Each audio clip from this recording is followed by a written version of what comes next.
I mean, the creative side is what allows you to come up with the idea, right? The left side, right? The right side is the side that allows you to implement that idea in a way that could make it successful.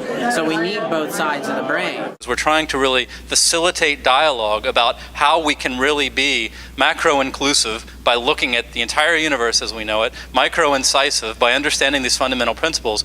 For me, this is a great hope for Zimbabwe, a great hope for Africa, a great hope for the world over, that we can make decisions in such a way that we ask ourselves, how do I want to live my life now? How do I want my life and the life of my future generations to be like in 20 years' time, 100 years' time?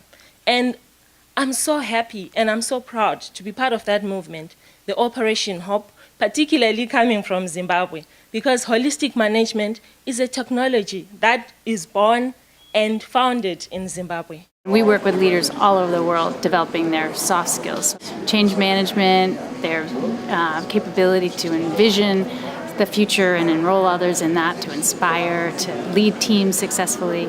So our hope is to customize the trends that can be seen on the planet and how they're intersecting, as well as plausible future scenarios to sort of wake people up to think more systemically.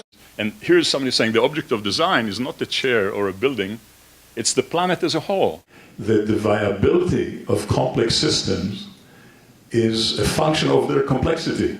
And we're really excited to be here today to be able to share what we've been working on, both the hands-on and the digital aspects of that create an incredible synergy when they're together.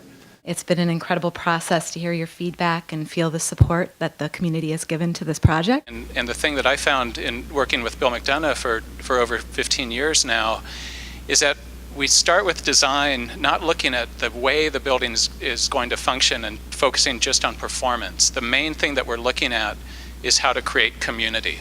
The sort of overall plan is to build the car prototype in 15 months from now, and then move into serial production afterwards and get all the certification necessary for this vehicle.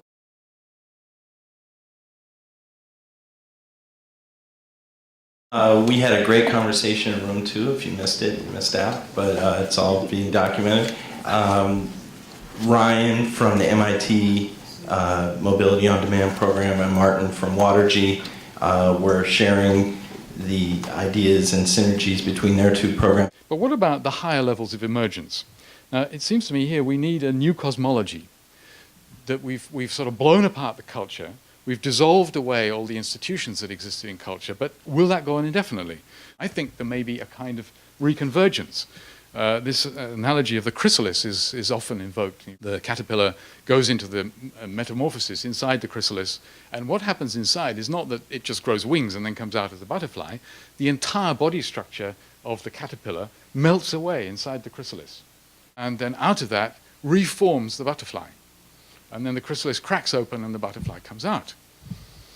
Now, it seems this is a beguiling analogy for what's happening in society. All the old structures and institutions and ways of thinking and so on are dissolving away, which is pretty chaotic and pretty disturbing. But that is preparing the way for what is called inside the chrysalis the new imaginal structure, the new structure of the new being, which is going to form out of all this. If this can solve the three issues of environment, economics, and social aspect, I want to be part of it. I'm interested in asking that larger question about design.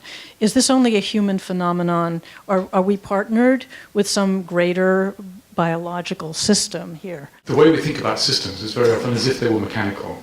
So we talk about systems thinking and ecosystems and this kind of thing, but I think our concept in a lot of that is that there is interaction among kind of mechanical components. But if we change this to think that, well, the ecosystems are systems formed of living organisms, and if we accept that they have consciousness and agency and so on, which has been a little problematic for us because we thought we were the only ones with consciousness and agency, but we can push that further and imagine that everything, even down to the atoms, may have some degree of consciousness and agency, in which case the whole system is infused with localized intelligence. We live in urgent and emergent times, and we're a community of people that are very much engaged in the solution.